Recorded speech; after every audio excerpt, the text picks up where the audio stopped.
की एकादशी तिथि कामदा एकादशी रहेगी। सुबह 8:45 से ये तिथि शुरू होगी। और चलिए आगे बढ़ते हैं खबरों में। सबसे पहले आज के कुछ बड़े इवेंट देख लेते हैं। प्रधानमंत्री नरेंद्र मोदी आज 28 मार्च को उत्तर प्रदेश राज्य का दौरा करेंगे और यहाँ नोएडा इंटरनेशनल एयरपोर्ट का लोकार्पण करेंगे। और इस एयरपोर्ट के संचालन के चलते नोएडा, ग्रेटर नोएडा में प्रॉपर्टी की मांग, कीमतें भी बढ़ने लगी हैं। एक रनवे के साथ शुरू होगा। फिलहाल ये एशिया का सबसे बड़ा एयरपोर्ट। साल भर में यहाँ से 7 करोड़ यात्री सफर करेंगे, क्योंकि ये इंटरनेशनल एयरपोर्ट है जिसका आज से उद्घाटन होने जा रहा है। प्रधानमंत्री खुद इसका शुभारंभ करेंगे। सरकार का लक्ष्य है साल 2040 तक 7 करोड़ यात्रियों के साथ नोएडा एयरपोर्ट देश का सबसे बड़ा हवाई अड्डा बनेगा। यहाँ टोटल 5 रनवे बनाए जाएंगे जहाँ से विमान उड़ान भरेंगे। और इस एयरपोर्ट उद्घाटन के चलते यूपी गाजियाबाद डीएम ने आज सभी स्कूलों में ऑनलाइन क्लासेस चलाने को कहा है। चलिए अगला अपडेट देखिए। आज 28 मार्च को होगा times future of maternity summit, जिसमें महिलाओं को प्रेगनेंसी से लेकर न्यू बोर्न बेबी केयर तक के विषयों पर जानकारी मिलेगी। ये समिट का आयोजन आज दिल्ली में किया जाएगा। वहीं बिहार सीतामढ़ी में आज रोजगार मेला लगेगा। 25 कंपनियां युवाओं को नौकरियों का मौका देगी। ये रोजगार मेला यहाँ आयोजित होगा। और उत्तराखंड में आज से शुरू होगा राज्य स्तरीय पैरालंपिक खेल कुंभ। 200 दिव्यांग खिलाड़ी लेंगे भाग। वहीं पश्चिम बंगाल विधानसभा चुनाव को लेकर भी सरकार का प्लान है। 7वां वेतन आयोग और सरकारी नौकरियों समेत आज कई बड़ी घोषणाएं की जाएगी। 28 मार्च को गृह मंत्री अमित शाह बंगाल विधानसभा चुनाव का बीजेपी का संकल्प पत्र यानी चुनावी घोषणा पत्र जारी करेंगे। वहीं पंजाब में आज एसजीपीसी 1500 करोड़ का बजट पेश करेगी, जिसमें धर्म प्रचार और शिक्षा पर जोर दिया जाएगा। और खबर है उत्तराखंड में आज मनेगा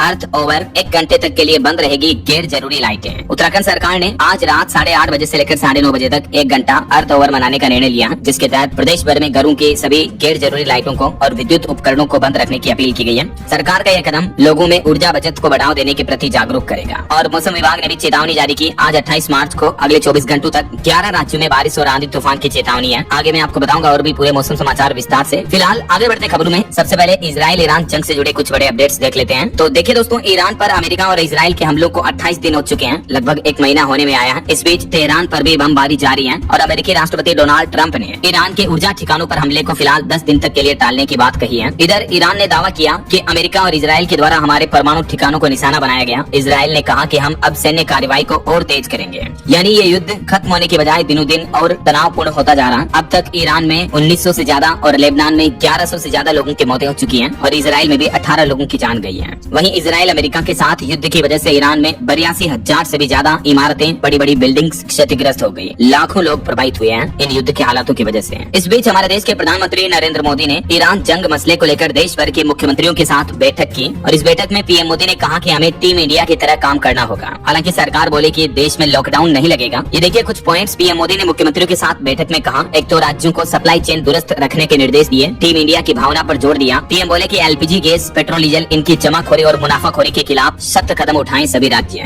गलत सूचना और अफवाहों के प्रसार के खिलाफ भी चेतावनी दी और आपूर्ति श्रृंखलाओं के सुचारू संचालन को भी सुनिश्चित करने का आग्रह किया है। और बीते दिन से कुछ मीडिया रिपोर्ट्स आ रही थी कि लॉकडाउन लगा सकता है केंद्र। तो इन खबरों, सुर्खियों, चर्चाओं पर भी पीएम मोदी ने कहा कि देश में लॉकडाउन नहीं लगेगा। मुख्यमंत्रियों को पीएम मोदी ने ये साफ संदेश दे दिया है। मीडिया में सुर्खियों में चल रही अफवाहों पर सरकार ने विराम लगाया। केंद्रीय मंत्री किरेन रिजिजू ने भी कहा कि देश में लॉकडाउन नहीं लगेगा, डर का माहौल न बनाएं। एक्चुअली पीएम मोदी ने इन युद्ध के हालातों पर कहा था कि हमें कोरोना काल की तरह इन चुनौतियों से निपटना होगा। तो इस वजह से लोगों को लगा कि फिर से लॉकडाउन लग सकता है, लेकिन सरकार ने एक क्लियरिफिकेशन जारी कर दिया। और वहीं ईरान जंग के हालातों के चलते देश भर में कई जगहों पर अफवाहें फैल रही। इस वजह से पेट्रोल पंपों पर भी भारी भीड़ देखने को मिल रही है। ये देखिए कुछ खबरें। पंजाब अमृतसर में पेट्रोल डीजल की खपत में 25 गुना उछाल आया। 15 पंप ड्राई हुए, अफवाहों से भीड़ बढ़ी है। यूपी आगरा में भी पेट्रोल डीजल की बिक्री ने रिकॉर्ड तोड़ दिए अफवाहों के चलते। कुछ ऐसे हालात अमेठी में भी देखने को मिला। अमेठी प्रशासन ने तो आदेश जारी कर दिया, अब डिब्बे या बोतल में टीन, जरीकैन इस तरह के खाली आइटम में पेट्रोल डीजल नहीं दिया जाएगा, सिर्फ गाड़ियों में ही तेल भरा जाएगा। खुले बर्तन में पेट्रोल की बिक्री पर सख्त प्रतिबंध लगा दिया है। यूपी लखनऊ में भी अफवाहों के चलते 2.5 गुना ज्यादा हुई पेट्रोल डीजल की बिक्री। क्योंकि दोस्तों अभी आपको पता होगा, एक दिन पहले नायरा कंपनी ने भी जैसे पेट्रोल के रेट 5 रुपए और डीजल के रेट 3 रुपए महंगे कर दिए हैं। क्योंकि ईरान जंग की वजह से जैसे एलपीजी गैस सिलेंडर की किल्लत आ रही, वैसे ही क्रूड ऑयल की सप्लाई कम होने की वजह से कच्चे तेल की आपूर्ति पूरी नहीं हो पा रही है और पेट्रोल डीजल में कीमतों में बढ़ोतरी हो रही। तो इस वजह से सरकार ने एक अच्छा फैसला लिया कि पेट्रोल डीजल पर एक्साइज ड्यूटी को 10-10 रुपए घटा दिया है। तो इस वजह से अच्छी बात यह है कि हमारे देश में कम से कम पेट्रोल के दाम बढ़ेंगे तो नहीं। रिपोर्ट्स के मुताबिक कच्चा तेल महंगा होने की वजह से पेट्रोलियम कंपनियों को 30 रुपए प्रति लीटर तक घाटा हो रहा था। यही वजह है कि केंद्र सरकार ने पेट्रोल पर 10 रुपए एक्साइज ड्यूटी घटा दी। जो पहले 13 रुपए थी प्रति लीटर, वो अब सिर्फ 3 रुपए रह गई है। और जबकि डीजल पर तो पहले 10 रुपए ही थी, तो अब डीजल पर सरकार का जो एक्साइज ड्यूटी वाला टैक्स है वो बिल्कुल भी नहीं लगे। सख्त आदेश दिया, कहा कि पेट्रोल डीजल फ्यूल की कीमतों की हर 15 दिनों में समीक्षा होगी। एनर्जी क्राइसिस के बीच सीबीआईसी का चेयरमैन का भी ये बयान देखने को मिला। और एलपीजी गैस पर भी सरकार ने एक और राहत दी है। अब कमर्शियल एलपीजी सिलेंडर का कोटा 50% से बढ़ाकर 70% कर दिया है। स्टील, ऑटो और टेक्सटाइल सेक्टर को प्राथमिकता दी जाएगी। रेस्टोरेंट के बाद बड़े उद्योगों को 20% अतिरिक्त सप्लाई करेगी अब केंद्र सरकार। ये देख सकते हैं खिलाफ इस बारे में सरकार ने पेट्रोलियम और प्राकृतिक गैस मंत्रालय ने नोटिस भी जारी किया। और वहीं दोस्तों इन जंग के हालातों के बीच हमारे भारत के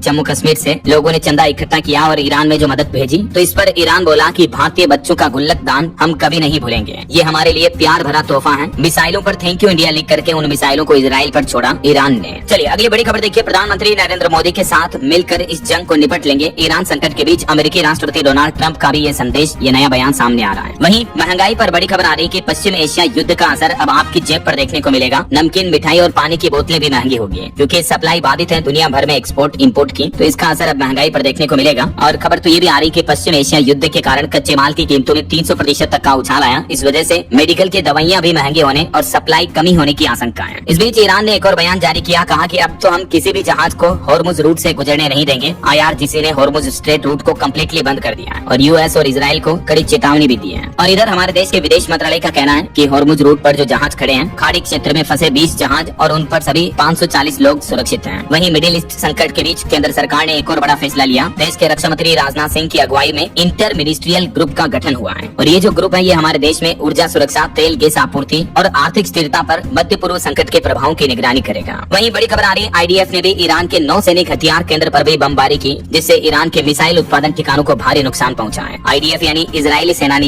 ईरान के नेवी हथियार केंद्र पर यह बड़ा हमला किया है। तो ये कुछ जंग के हालात चल रहे हैं। और चलिए आगे बढ़ते हैं अपन खबरों में। देखिए अगली खबर, राजधानी दिल्ली में शिक्षा निदेशालय ने नया आदेश जारी किया। अब स्कूल में कक्षा में रील्स बनाने या शॉर्ट वीडियो बनाने पर रोक लगा दी गई है। न सिर्फ स्टूडेंट के लिए बल्कि शिक्षकों को लेकर भी सख्त नियम लागू कर दिया है। दिल्ली शिक्षा विभाग का कहना है कि यह कदम पढ़ाई के माहौल को प्रभावित करने वाली शिकायतों के बाद उठाया गया है। तो छात्र, शिक्षक, कर्मचारी कोई भी इस तरह की वीडियो नहीं बना पाएंगे। ऐसा कुछ इसी तरह का नियम उत्तर प्रदेश में भी 1 अप्रैल से लागू होने जा रहा। स्कूलों में अब स्टूडेंट के मोबाइल लाने पर पूरी तरह से रोक रहेगी। उत्तर प्रदेश के सभी माध्यमिक विद्यालयों में 1 अप्रैल से नए शैक्षणिक सत्र में एक तो प्रार्थना सभा में दैनिक अखबार पढ़ना अनिवार्य होगा और छात्रों के मोबाइल लाने पर भी पूर्ण प्रतिबंध रहेगा। उत्तर प्रदेश के सभी स्कूलों में ये नया नियम लागू होने जा रहा। 1 अप्रैल से नो फोन पॉलिसी लागू होगी। वहीं देखिए यूपी में बिल्डरों की मनमानी पर भी यूपी की योगी सरकार ने तगड़ा एक्शन लिया। हजारों घर खरीदारों को बड़ी कानूनी राहत मिलेगी। दरअसल उत्तर प्रदेश भू संपदा विनियामक प्राधिकरण यानी यूपी रेरा ने रियल एस्टेट क्षेत्र में ऐतिहासिक सुधार करते हुए गैर पंजीकृत यानी अनरजिस्टर्ड प्रमोटरों को भी अपने दायरे में ले लिया है। तो इससे यूपी में रियल एस्टेट सेक्टर में पारदर्शिता बढ़ेगी, फर्जीवाड़े, धोखाधड़ी पर लगाम लगेगी, है ना। और बड़ी खबर देखिए दोस्तों, पाकिस्तान से ड्रोन के जरिए भेजी गई 2.5 लाख की जाली करेंसी और हेरोइन बरामद हुई। तस्करों के खिलाफ केस भी दर्ज हुआ। अटारी बॉर्डर पर ड्रोन के जरिए ये पाकिस्तान की घिनौनी करतूत देखने को मिली है। वही खबर है, पश्चिम बंगाल विधानसभा चुनाव के बीच बंगाल में तबादलों यानी ट्रांसफर के खिलाफ हाईकोर्ट में याचिका लगाई गई। चुनाव आयोग को देने पड़ेंगे दस्तावेज, हाईकोर्ट ने फैसला भी सुरक्षित रखा। चलिए दोस्तों अगली बड़ी खबर देखिए, पाकिस्तान और चीन को टेंशन होने लगी क्योंकि भारत के रक्षा मंत्रालय ने S-400 मिसाइल सिस्टम समेत कई घातक हथियारों की खरीद को मंजूरी दी।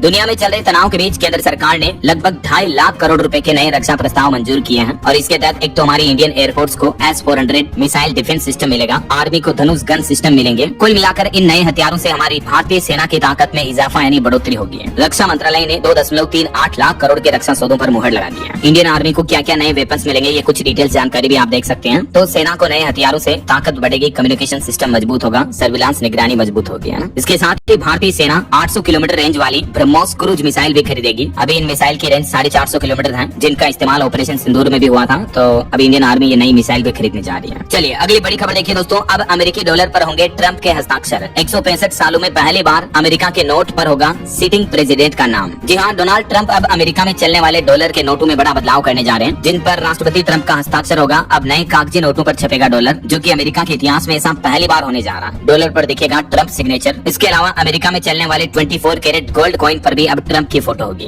देखिए मतलब ट्रंप अब अमेरिका में तानाशाह की तरह फैसले लेने लगे हैं। चलिए सोना चांदी के भाव पर खबर आ रही दोस्तों। सोने में 3,263 रुपए की और चांदी में 13,000 रुपए की एक बार फिर से भारी गिरावट देखने को मिली। ईरान जंग की वजह से पिछले 28 दिन में सोना 16,000 रुपए तक सस्ता हो चुका है, जबकि चांदी 45,000 रुपए तक नीचे आ चुकी है। इस गिरावट के बाद अभी चांदी का भाव 2,22,000 रुपए प्रति किलो ही रह गया, जबकि गोल्ड का प्राइस 1,43,000 रुपए प्रति 10 ग्राम चल रहा है। और भी अलग अलग कैरेट के हिसाब से सोने का भाव आप देख सकते हैं। और वहीं भारतीय रुपये पर भी एक बुरी खबर आ रही है। डॉलर के मुकाबले ऑल टाइम लो पर पहुंचा रुपया। जी हाँ, एक बार फिर से भारतीय रुपये की वैल्यू में बड़ी गिरावट देखने को मिली है। रुपया 94.7 के रिकॉर्ड निचले स्तर पर पहुंच गया है। इस वित्त वर्ष में डॉलर के मुकाबले 10% तक गिर गया है रुपया। पिछले 14 सालों का रिकॉर्ड टूटा और रुपये की वैल्यू में इतनी गिरावट के चलते हमारे देश में विदेशी सामान जो है वो महंगे होंगे। चलिए बड़ी खबर देखिए, पश्चिम बंगाल के मुर्शिदाबाद में बीते दिन रामनवमी के मौके पर हिंसा का माहौल देखने को मिला। पत्थरबाजी में कई लोग घायल हो गए, दुकानों में आगजनी हुई। भाजपा ने आरोप लगाया कि भगवा झंडा फेंककर सनातन धर्म का अपमान किया, इस वजह से ये हिंसा बढ़ गई है। वहीं इधर जम्मू कश्मीर विधानसभा में भी भाजपा और कांग्रेस विधायकों के बीच हाथापाई देखने को मिली। होगी, क्योंकि कुछ विधायकों ने राहुल गांधी को पप्पू कहा था, तो इस वजह से विवाद पैदा हो गया। और वहीं जम्मू विधानसभा में ईरान के पूर्व सुप्रीम लीडर खामेनेई की तस्वीर भी लहराई गई। मुख्यमंत्री बोले कि ईरान पर युद्ध थोपा गया। जम्मू विधानसभा में बीते दिन ईरान के पूर्व सुप्रीम लीडर अली खामेनेई की मौत को लेकर ये विरोध प्रदर्शन देखने को मिला। चलिए बड़ी खबर देखिए दोस्तों, महाराष्ट्र में अब एक और फर्जी बाबा पकड़ा गया। इस पर भी रेप केस दर्ज हुआ। ये खुद को शिव का अवतार बताकर लड़कियों का यौन शोषण करता था। एक पीड़िता लड़की ने अशोक खरात की गिरफ्तारी से हिम्मत जुटाकर एफआईआर दर्ज कराई। देखिए इस तरह के असामाजिक तत्व बाबाओं का नाम बदनाम करते हैं।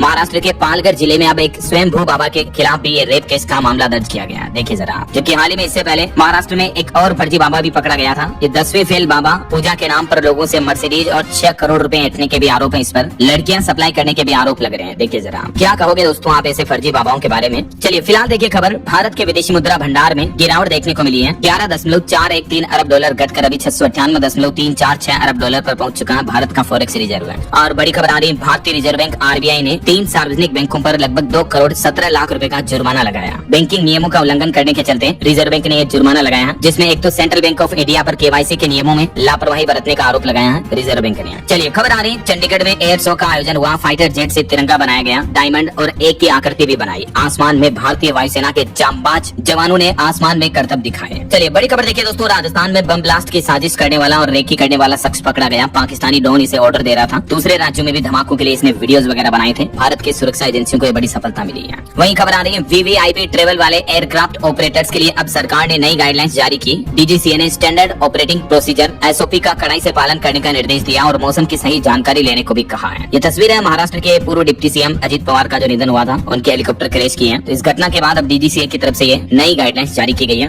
और नई एसओपी में क्या क्या बातें बताई गई है, डिटेल्स आप देख सकते हैं। और बड़ी खबर देखिए, पंजाब में वेरका डेयरी के जीएम समेत 3 अधिकारियों को सस्पेंड किया गया, क्योंकि इन्होंने सेना को जो दूध पाउडर भेजा था उनके सैंपल फेल हो गए। 125 मीट्रिक टन की खेप वापस लौट आई। वहीं खबर है, उत्तर प्रदेश समेत देश के 7 राज्यों में बनेंगे टेक्सटाइल पार्क। नए प्रस्ताव फिलहाल नहीं रखे गए हैं। केंद्र सरकार की तरफ से ये जानकारी दी गई, किन किन राज्यों में बनाए जाएंगे देख सकते हैं आप। और बड़ी खबर आ रही, विदेशों में अब तेल बेचना हुआ महंगा, सरकार ने एक्सपोर्ट ड्यूटी को बढ़ा दिया है। मिडिल ईस्ट संकट के बीच भारत सरकार ने तेल निर्यात यानी एक्सपोर्ट करने पर 21.5 रुपए तक की एक्सपोर्ट ड्यूटी लगा दी है, ताकि घरेलू सप्लाई बनी रहे। हालांकि आम जनता को राहत देते हुए एक्साइज ड्यूटी को डीजल पर 0 कर दिया, पेट्रोल पर भी 10 रुपए कम किया। मैंने आपको बताया था अपडेट, तो इससे आम आदमी को राहत मिलेगी। वहीं खबर आ रही है, इंस्टाग्राम फेसबुक समेत सोशल मीडिया कंपनियों पर सरकार ने सख्त फरमान जारी किया। अब एआई पोस्ट पर लेबल लगाना जरूरी होगा और कोई भी फेक कंटेंट पोस्ट किया जाता है तो उसे 3 घंटे में हटाना होगा। डीप फेक कंटेंट पर रोक लगाने के लिए केंद्र सरकार ने सोशल मीडिया कंपनियों के लिए ये सख्त निर्देश जारी किए हैं। और खबर है दोस्तों, मणिपुर राज्य में एक बार फिर से हिंसा देखने को मिली। कुकी उग्रवादियों ने सेना की चौकी को निशाना बनाया, सुरक्षा बलों ने 6 बंकर भी ध्वस्त किए। वहीं खबर है, गुजरात एहसास क्षेत्र कानून में संशोधन किया है सरकार ने। कलेक्टरों को संपत्ति कब्जाने तक की व्यापक शक्तियां दी गई। गुजरात विधानसभा में ये नया कानून भी पारित हो चुका है। और महिला पुरुष के मामले पर इलाहाबाद हाईकोर्ट ने बड़ा फैसला सुनाया। कहा कि शादीशुदा पुरुष भी लिव इन में रह सकता है, ये कोई अपराध नहीं है। हाईकोर्ट ने इस केस पर सुनवाई करते हुए कहा कि फैसले नैतिकता से नहीं बल्कि कानून से होते हैं। और इस केस पर सुनवाई करते हुए एक कपल की गिरफ्तारी पर भी रोक लगा दी। हाईकोर्ट ने कहा कि अगर शादीशुदा आदमी किसी बालिग महिला के साथ उसकी मर्जी से लिव इन में रहता है तो ये कोई अपराध नहीं है ऐसा। वहीं खबर है, हरियाणा के मुख्यमंत्री नायब सिंह सैनी ने बयान दिया। कहा कि पंजाब में कांग्रेस और आम आदमी पार्टी का गुप्त गठबंधन है। और कुछ बड़े हादसों और दुर्घटनाओं की खबरें देखें दोस्तों। उत्तर प्रदेश के कौशाम्बी में बड़ा हादसा हो गया। ट्रेलर से टकराई पिकअप वैन, 8 लोगों की